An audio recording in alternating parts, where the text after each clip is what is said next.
ओम देवी प्रपन्नाति हरे प्रसीद प्रसीद मातर जगतोऽखिलस्य प्रसीद विश्वेश्वरि पाहि विश्वं त्वमेश्वरी देवी चराचरस्य शरणागत दीनार्थ परित्राण परायणे सर्वस्यार्ति हरे देवी नारायणी नमोस्तुते। नमस्कार, स्वागत है आपका आचार्य वाणी में। मैं आचार्य डॉक्टर विक्रमादित्य आपके साथ हूँ। आज का विषय हमारा है वृषभ राशि वालों के लिए 16 तारीख का दिन शुक्रवार का अवसर है। त्रयोदशी तिथि विद्यमान है और इस दिन धन योग आपकी राशि में बनकर तैयार हो रहा है। ये धन योग आपकी राशि में जो बन रहा है, ये कहीं ना कहीं चीज़ों को अच्छा करने की तरफ आपको अग्रसर करता दिखाई दे रहा है। चीज़ों में रिजल्ट लाने की तरफ आपकी राशि में योग बनते दिखाई दे रहे हैं। चीज़ों को अच्छा करने के लिए थोड़ा सा उपाय भी करने का प्रयास करें। इस दिन शनि शुक्र प्रदोष है, महालक्ष्मी का सुंदर पूजन करें और हो सके तो भगवान शंकर के मंदिर में शाम के समय सूर्यास्त के बाद बिल्वपत्र अर्पित करने का प्रयास करें।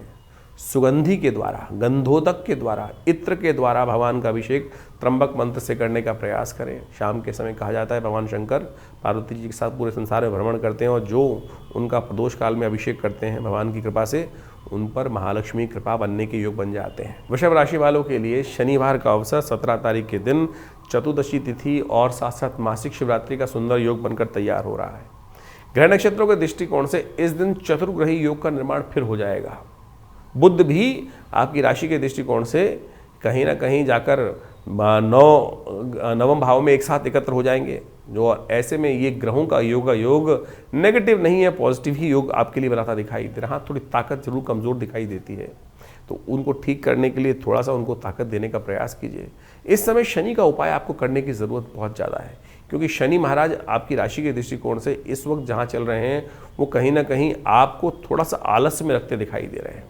सब कुछ ठीक होते हुए भी, चीज़ें आपकी बिल्कुल पॉजिटिव होते हुए, ग्रहों का परिवर्तन होते हुए भी कहीं ना कहीं आप बहुत स्लो गति से आगे बढ़ते दिखाई दे रहे हैं। कारण केवल शनि महाराज हैं। तो शनि को ठीक करने के लिए आपको, अब शनि ताकत में भी आने वाले हैं, तो उसकी तैयारी पहले से करने का प्रयास कीजिए। हो सके तो कोयले का दान करने का प्रयास कीजिए, वो आपके लिए कल्याणकारी रहेगा।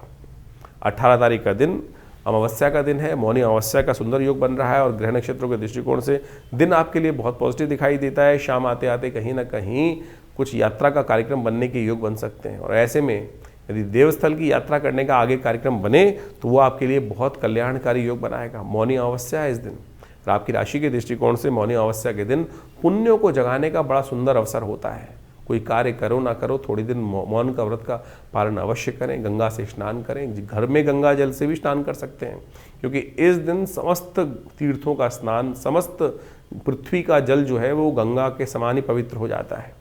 तो इसलिए उस जल से भी स्नान करने से आपके बहुत से कष्ट दूर होने के योग बनेंगे, दरिद्रता दूर होने के योग बनेंगे। माघ मास की पूर्णिमा के दिन मौनी अमावस्या का योग बनता है और कहा जाता है कि मौनी अमावस्या एक बहुत शुभ तिथि मानी जाती है। इस दिन चीज़ों को समझने का प्रयास करना चाहिए। मौन यानी मौन रखने का व्रत रहना चाहिए। और इस दिन कहा जाता है कि समस्त तीर्थों का जल जो होता है गंगा के समान पवित्र हो जाता है। यानी कहीं भी किसी भी तीर्थ में जाके स्नान करने से, दान इत्यादि करने से, पुण्य कार्य करने से एक तो आपके जीवन में बहुत सारे, देखिए हमारे जीवन में हर समय कहीं ना कहीं कुछ ना कुछ गलत कार्य होते जाते हैं और उन सब से निवृत्ति प्राप्त करने के लिए शास्त्र में कहा गया है कि हमको उससे निवृत्ति होने का कुछ ना कोई मार्ग चाहिए। आमतौर पर हम जीवन पर्यंत उन भारों को लेकर ढो नहीं सकते हैं। अब किसी से गलत हो गया कोई कार्य, ना चाहते हुए भी कुछ ना कुछ गलत कार्य, पाप युक्त कार्य हो गया, अब क्या उसको दिन भर पूरी जिंदगी लेके पीटे जाए आदमी सिर? हमारे शास्त्र में कहा कि किसी तीर्थ में जाओ, एक डुबकी लगाओ, भगवान के समक्ष अन्य श्रद्धा से कहो कि गलती से हुआ। तो ये प्रायश्चित है, जिसे दिवस में किए हुए कार्य जो है भगवान का नाम लेने से शाम को शांत हो जाते हैं। हाँ, लेकिन प्रवृत्ति गलत हो जाए। आप इसको ऐसे मत समझ लीजिएगा कि भैया कि हर रोज गलत करूं, किसी का उल्टा सीधा लूटू लाटूं और शाम को गंगा में जाके स्नान कर लूं, फिर नहीं होने वाला। गलती से कोई कभी कभार कोई कार्य हुआ और उसकी निवृत्ति के लिए तो आप ये कार्य कर लें तो बहुत अच्छा होगा। लेकिन मौनी अमावस्या तो अद्भुत योग लेकर आती है। कोशिश करें जो अज्ञानता में हुए दुष्कर्म हैं उनसे निवृत्ति के लिए एक डुबकी किसी भी तीर्थ स्थल में जाकर लगाने से समस्त कष्टों को दूर करने वाली है। पितरों के निमित्त इस दिन जो तर्पण इत्यादि कर सकते हैं, वस्त्रों का दान कर सकते हैं, काली उड़द का दान कर सकते हैं, ये अवश्य यथाउचित भाव से करने का प्रयास करें। देखिए भगवान की कृपा से कष्ट दूर होने के अद्भुत योग बनते दिखाई देते हैं। ये अमावस्या बेहद खास है। तो इसलिए कोशिश करें एक प्लेट लेकर घर से भोजन बनाएं और मंदिर में ले आइए, गाय को खिला दीजिए, श्वान को डाल दीजिए 2 टुकड़े लेकर जमीन पर, कहीं कौवे के निमित्त डाल दीजिए, चींटियों को डाल दीजिए, इस प्रकार से शास्त्र में किसी भिक्षुक को दे दीजिए। तो ये जो यज्ञ इत्यादि होते हैं, इनका ये कार्य करने से, पंच महाभूति का यज्ञ कर लेने से, बलि विश्वदेव यज्ञ कर लेने से कहा जाता है बहुत सारे कष्ट दूर होने के योग बना लेते हैं। वृषभ राशि वालों के लिए 19 तारीख का दिन कैसा है? सोमवार का दिन है और साथ साथ इस दिन प्रतिपदा तिथि है, माघ मास के शुक्ल पक्ष का आरंभ हो रहा है और गुप्त नवरात्रि का आरंभ हो रहा है। ग्रह नक्षत्रों के दृष्टिकोण से इस समय आपके ग्रह जो हैं वो सरलता की तरफ, पंच ग्रही योग बनकर तैयार है। चंद्रमा, सूर्य, मंगल, बुध के साथ एकत्र होकर, शुक्र के साथ एकत्र होकर, मंगल के साथ एकत्र होकर आपके धर्म भाव में हो गए हैं और सब चीज़ धर्म पर ही डिपेंड करती है। और आपकी राशि के दृष्टिकोण से इस समय भगवान का सानिध्य लेना आपके लिए बड़ा कल्याणकारी होगा और इसे शुभ वेला में गुप्त नवरात्र आरंभ हो रहे हैं। तो वृषभ राशि वालों, भाग्य जगाना चाहते हो तो धर्म भाव की तरफ माँ भगवती दुर्गा की पूजा अवश्य करने का प्रयास करें। देवी पाठ जितना करोगे उतना कल्याणकारी आपके लिए योग बनेंगे। गुप्त नवरात्रि आरंभ हो रही है 19 तारीख से। माघ मास की प्रतिपदा से गुप्त नवरात्रि आरंभ होती है। आमतौर पर चैत्र और अश्विन की नवरात्रि जो है लोग जगत पूजते आए हैं, लेकिन गुप्त नवरात्रियों को भूल जाते हैं। गुप्त नवरात्रि गुप्त रूप से अपनी मनोकामनाओं की पूर्ति के लिए बड़ी अद्भुत मानी जाती हैं। आमतौर पर इसके लिए पंप एंड शो करने की आवश्यकता नहीं होती है। बड़ी श्रद्धा के साथ दुर्गा सप्तशती का कोई भी मनोकामना हो आपकी, कोई भी मनोकामना, आमतौर पे अनेक मनोकामनाएं मन में हिलोड़े लेती रहती है कि ये हो जाए, ऐसा हो जाए, और आप माने जब आपके पुण्य बढ़ेंगे ना तब आपकी मनोकामना पूर्ण होगी। चाहे तो इस जन्म में किए हुए पुण्य हो या पूर्व जन्म में किए हुए पुण्य हो, लेकिन पूर्व जन्म तो हमको याद नहीं रहता है।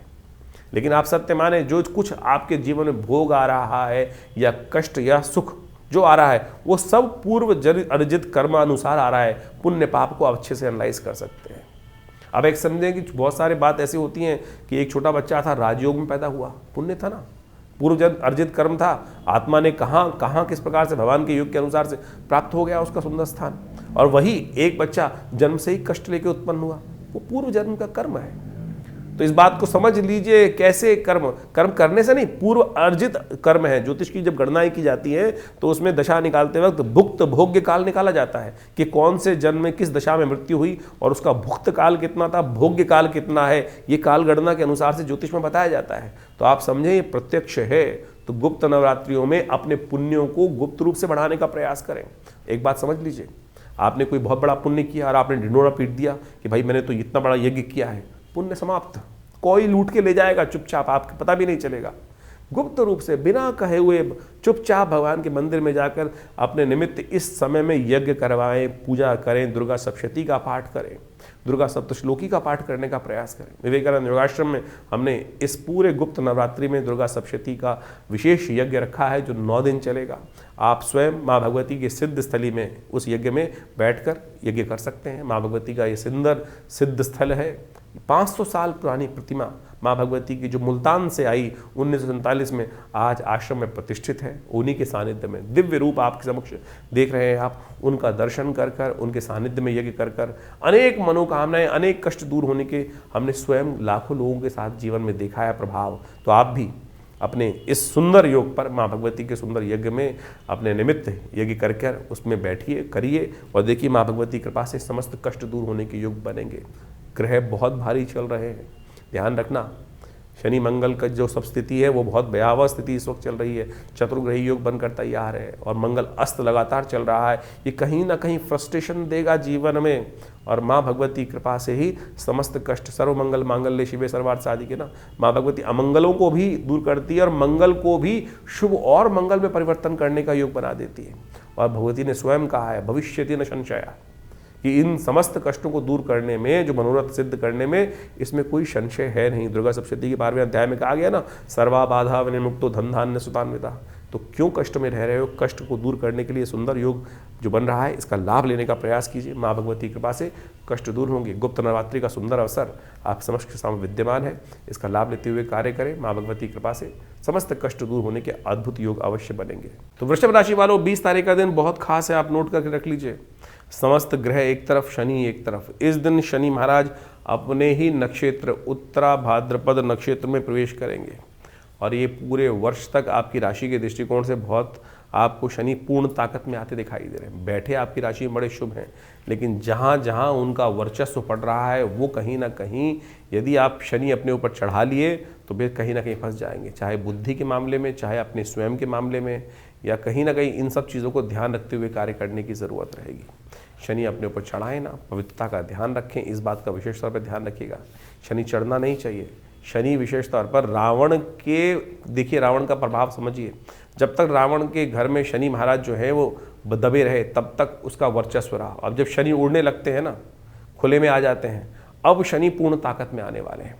और ऐसे में एक बात ध्यान रखिएगा, शनि का नेगेटिव प्रभाव ठीक करने के लिए शनि को हमें अपने ऊपर चढ़ने नहीं देना है, पवित्रता रखने का प्रयास करना है। जितने उपाय हो सकते हैं शनि के वो करने का प्रयास करें। गलत कार्य के शनि दंडाधिकारी हैं, जो गलत तरफ जाएंगे, चोरी डकैती नेगेटिव काम करने की तरफ जाएंगे, शनि उनको दंड देने के लिए पूर्ण योग बना सकते हैं। बुद्धि पर सवार होने वाले शनि महाराज इन दिनों आपकी राशि के दृष्टिकोण से देखा जाए तो जितना शुभ कार्य उतना लाभ, जितना नेगेटिव कार्य उतना नुकसान। शनि के जो मैक्सिमम उपाय हो सकते हैं वो अवश्य करने का प्रयास कीजिएगा। ये विशेष तौर पर आमतौर पर जनमानस में ये भाव डाल दीजिए कि शनि महाराज पूर्ण ताकत में अब इस वर्ष में आ गए हैं, और ऐसे में आपको खास तौर पर ध्यान रखने की ज़रूरत रहेगी, क्योंकि आपकी राशि में कुछ साल बाद, करीब करीब 1.5 साल बाद 7.5 भी शुरू हो जाएगी, और उसका प्रभाव पॉजिटिव चाहते हैं तो पुण्य करने का प्रयास करें। तो 20 तारीख के दिन शनि महाराज जो हैं अपने नक्षत्र में प्रवेश कर रहे हैं। उत्तरा भाद्रपद जो नक्षत्र है वो शनि का नक्षत्र है। इसमें शनि प्रवेश करने के कारण से क्या होगा, अपने पूर्ण ताकत में आ जाएंगे, और अपनी पूर्ण ताकत में आने के कारण से क्या होगा, शनि महाराज का ये प्रभाव जो है, दुष्प्रभाव जो है, भयावह स्थिति में बढ़ जाएगा। और ऐसे में इस भयावह स्थिति में बढ़ने के कारण से शनि का कहीं ना कहीं जो प्रभाव है वो बहुत भयावह हो जाएगा। 7.5 का प्रभाव चल रहा है आपकी राशि के दृष्टिकोण से, तो ध्यान रखना पड़ेगा आपको। शनि के जो कुछ उपाय हो सकते हैं वो अवश्य करने का प्रयास करें। शनि के प्रभावों को ठीक करने के लिए आपको ध्यान रखना चाहिए, शनि स्तोत्र का नित्य प्रति पाठ करें। शनि स्तोत्र का पाठ नित्य प्रति करना बहुत आवश्यक है। ओम नमः कृष्णाय नीलाय शितिकंठ निभाय च, नमः कालाग्नि रूपाय कृतांताय च वै नमः, नमो निर्मांस देहाय दीर्घशम जटाय च, नमो विशाल नेत्राय शुष्कोधर भयाकृते, नमः पुष्कल गात्राय स्थूल रोमणे अथ वै नमः, नमो दीर्घाय शुष्काय कालम दृष्ट नमोस्तुते, नमस्ते कोटराक्षाय दुर्निरीक्षाय वै नमः, नमो घोराय रुद्राय भीषणाय कपालिने, नमस्ते सर्वभक्षाय बलिमुख नमोस्तुते, सूर्यपुत्र नमस्ते अस्तु भास्करे भयदाय च। अभे इस प्रकार से जो शनि स्तोत्र का पाठ है यदि आप नित्यप्रति करेंगे, हमने थोड़ा सुना है आपको, हमारे इस चैनल पर आपको पूरी तरह से मिल जाएगा। यदि आप नित्यप्रति इसका पाठ कर लें तो सत्य माने भगवान की कृपा से आपके बहुत सारे कष्ट दूर होने के योग बच जाएंगे। इसके साथ साथ शनि के बीज मंत्र का पाठ करें, ओम प्रांग प्रींग प्रोंग से शनिश्चराय नमः। और जब तक ये शनि का प्रभाव चल रहा है, 7.5 का प्रभाव या के शनि के ढैया का या जो भी शनि का प्रभाव आपकी राशि के दृष्टिकोण से जो बताया जा रहा है वो चल रहा है, तो उस समय में अवश्य हनुमान जी को चोला चढ़ाएं, और हो सके तो आप सतनाजे का दान करने का प्रयास कीजिए। अपने वजन के अलावा सतनाजे का दान आने वाले 5-6 महीनों में 1-2 बार 4 बार अवश्य करने का प्रयास कीजिएगा। इससे शनि की कहीं ना कहीं नेगेटिव प्रभाव को रक्षा करने में आपके लिए अच्छा सहायक सिद्ध हो सकता है। अभी आपने समझा कि शनि महाराज जो है वो अपने ही नक्षत्र में प्रवेश करते दिखाई दे रहे हैं, बहुत ताकत में हो जाएंगे। ऐसे में शनि को कंट्रोल करने के लिए अनेक उपाय शास्त्र में विद्यमान है। हनुमान जी को प्रसन्न करना सबसे श्रेष्ठ उपाय है। इस कलिकाल में ध्यान रखना, शनि का आशीर्वाद हनुमान जी को मिला था। जब शनि को मुक्त हनुमान जी ने कराया था रावण की कैद से, तो शनि महाराज ने कहा था कि हनुमान जी जो आपके भक्त रहेंगे उनको कभी हम कष्ट नहीं देंगे। तो हमने यही सोचा कि शनि को ठीक करने के लिए क्या किया जाए, तो सुंदरकांड का पाठ आश्रम पे चल रहा है, और इस दिन मंगलवार के दिन जब शनि बदलने की तरफ जा रहे हैं राशि परिवर्तन के लिए, तो हमने विशेष हनुमान जी का सुंदरकांड का पाठ रखा है। उसमें सवामनी का भोग रहेगा, हनुमान चालीसा का पाठ रहेगा, सुंदरकांड का पाठ रहेगा, और साथ साथ शनि ग्रह शांति महायज्ञ का सुंदर आयोजन भी रहेगा। आप सब अपने सादर इष्ट मित्रों सहित सादर आमंत्रित हैं विवेकानंद योगाश्रम दिल्ली में। तो आप सब आकर इस कार्यक्रम में भाग लीजिए। माँ भगवती कृपा से उस शुद्ध स्थली पर जो यज्ञ में आहुति देंगे, शनि के मंत्र की, शनि स्तोत्र की, सुंदरकांड का पाठ करेंगे, तो भगवान शनि के बहुत से कष्ट हनुमान जी हर लेंगे हनुमान जी कृपा से। तो इसलिए ध्यान रखें, आप जहाँ भी हैं तो आप हमारे लाइव इस कार्यक्रम में हमारे फेसबुक पे जाकर जुड़ सकते हैं। साथ में हनुमान जी को चोला चढ़ाने की व्यवस्था जो चाहे वो सब कर सकते हैं। तो अवश्य इस कार्यक्रम में सम्मिलित हों, कष्ट दूर होंगे। तो इस समय ग्रहों का योगायोग आपने आपकी राशि के अनुसार से समझा। देखिए, वास्तविक तौर पे ग्रहों का विशेष परिवर्तन का योग चल रहा है, मंगल लगातार अस्त चल रहे हैं और इस समय अभी तक आप देखें कि पिछले काफ़ी लंबे समय से मंगल और शनि का टकराव चल रहा था और उसका प्रभाव पूरे विश्व में जिस प्रकार से हो रहा है वो साफ साफ समझ में आ रहा है। एक तो सूर्य का वर्चस्व की लड़ाई, वर्चस्व स्थापित करने का प्रयास, हर कोई कहीं ना कहीं हमारे निजी जीवन में भी या पूरे विश्व के व्यापक रूप से देखें, हर डिस्ट्रिक्ट के दृष्टिकोण से देखें, हर जगह के दृष्टिकोण से देखें तो एक ऐसी होड़ इस वर्ष रहने वाली है, क्योंकि ये वर्ष जो है सूर्य का वर्ष है, तो हर कोई अपना आधिपत्य स्थापित करने का बड़ी जद्दोजहद के साथ प्रयास करता दिखाई देगा। और इस समय में जब शनि मंगल का टकराव चल रहा है तो ऐसे में कहीं ना कहीं जो द्वेष भावना है वो ज़्यादा बढ़ती दिखाई देगी। और अब मंगल जिस प्रकार से परिवर्तन कर कर आगे बढ़ेंगे और मंगल उच्च के होने के योग बनाएंगे, लेकिन साथ साथ अस्त भी होंगे, तो ये कहीं ना कहीं जीवन में एक ऐसी आपाधापी की तरफ छटपटाहट, मनोमस्तिष्क में एक छटपटाहट जो उत्पन्न कर सकता है, जो विशेष तौर पर आप मान के चले मनोमस्तिष्क में फ्रस्ट्रेशन डालने के योग बना सकता है। इसको आपको अच्छे समझ लेना चाहिए। मंगल का किसी ये प्रभाव जो है, ये परिवर्तन है, चतुर्ग्रही योग बनने का योग बन रहा है, जो वो कहीं ना कहीं अंतर द्वेष को उत्पन्न करने के योग बनाता है। आपकी राशि के अनुसार से आपने उसका पूरा प्रभाव समझा है। शनि भी अब पूर्ण ताकत में आ चुके हैं, क्योंकि अपने ही नक्षत्र में वो प्रवेश कर चुके हैं। तो आपको बड़ी सावधानी के साथ अपनी राशि के प्रभाव को समझते हुए जो उन उपायों को हमने आपको बताया है वो अवश्य करने का प्रयास करें। देखिए, पुण्य कार्य जीवन में कष्ट को जो दूर करता है ना, वो पुण्य कार्य ही करता है। इस बात को हमको सीधी तरह समझने का प्रयास करना चाहिए। नहीं तो कई बार क्या होता है, भ्रांति उत्पन्न हो जाती है, हम पुण्यों से दूर हो जाते हैं और गलत गलत कर्मों की तरफ निवृत्त तो हम होते ही रहते हैं। जीवन में यदि दिन के 24 घंटे हैं तो लाख प्रयास करने के बावजूद भी कुछ ही समय ऐसा होता है जो हम अपने आप को पुण्यों की तरफ, अच्छे कर्मों की तरफ प्रवृत्त कर सकते हैं। लेकिन मनसा वाचा कर्मणा यदि देखें, उसको समझने का प्रयास करें तो ज़्यादातर अधिकतर समय जो है 90% समय जो है वो कहीं ना कहीं पाप युक्त कार्य ही होते दिखाई देते हैं। देखिए, कर्म 3 प्रकार के हैं, मनसा वाचा कर्मणा, और सबका प्रभाव है। इस बात को ये नहीं समझे कि हमने सोच लिया और हमने किया नहीं तो उसका प्रभाव नहीं। सोचे हुए अच्छे कर्म का या सोचे हुए बुरे कर्म का प्रभाव भी उतना ही होता है जितना प्रत्यक्ष किया जाए। तो इस बात को हमको समझते हुए कार्य करने का प्रयास करना चाहिए, तभी तो जीवन में जो अशुभ प्रभाव उत्पन्न होता है हमारे जीवन के कर्मों का, वो हमारे जीवन में सामने घटता है। तो इसलिए हमारे पुण्य भी क्षय हो जाते हैं। तो इसलिए कोशिश ये करें, जितने योग हो सके अच्छे कर्म करने का प्रयास करें, सेवा भाव मन में रखने का प्रयास करें। जो ये समय समय पर जो हम आपको पौराणिक ज्योतिष के अनुसार से, देखिए एक बात को समझें, जो वास्तविक तौर पर वैदिक ज्योतिष, पुराणिक ज्योतिष है, वो आपको अच्छे समझने की आवश्यकता है। वैदिक ज्योतिष के नाम पे बहुत सारे लोग भ्रांति उत्पन्न करने का प्रयास करते हैं।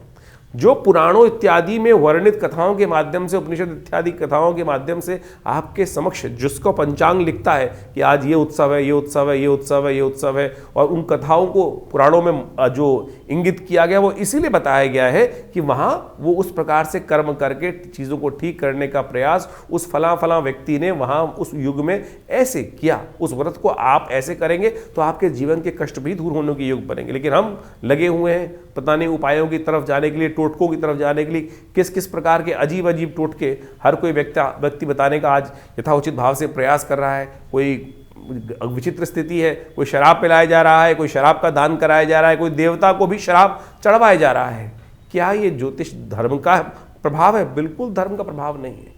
किसी के मन में कोई हीन भावना उत्पन्न नहीं, उसने एक गलत रीति चला दी और उसके पीछे एक ऐसी जो दौड़ आरंभ हो गई है, अंध दौड़, जिसको कोई समझते हुए मन मस्तिष्क समझता है, लेकिन फिर भी अंधी दौड़ की तरफ हम भागते चले जा रहे हैं। धर्म बड़ा सात्विक है, सात्विकता से भरा हुआ है, धर्मयुक्त सत्ययुक्त कार्य करने की, धर्म प्रेरित करने का प्रयास करता है। तो जहाँ भी कोई गलत भाव आपके मन में समझ में आ रहा है, आपके मन, क्योंकि आपके मन में भी अंतरात्मा परमात्मा कहीं बैठा हुआ है, तो इसको समझते हुए कार्य करने का आप प्रयास करें। हम ज्योतिष को, पौराणिक ज्योतिष को, वैदिक ज्योतिष को उसी रूप में आपके समक्ष उपस्थित करने का प्रयास करते हैं। जो उपाय बताते हैं वो भी शास्त्र में वर्णित जो है वही उपायों को आप करने का प्रयास करें। नहीं तो वो अंगूठी पहनकर या कुछ ना कुछ उल्टे सीधे टोटके जो बताए जाते हैं, ऐसा कर दो, ये कर दो, इसके ऊपर से उतार के यहाँ फेंक दो, ऐसा फेंक दो, उससे इस बात को समझो कि शास्त्र में कहीं वर्णित नहीं है इन सब बातों को। तो हमने आपके समक्ष अनेक उपायों को आपके समक्ष रखा है, तो आप यथाउचित भाव से उनको करने का प्रयास करें।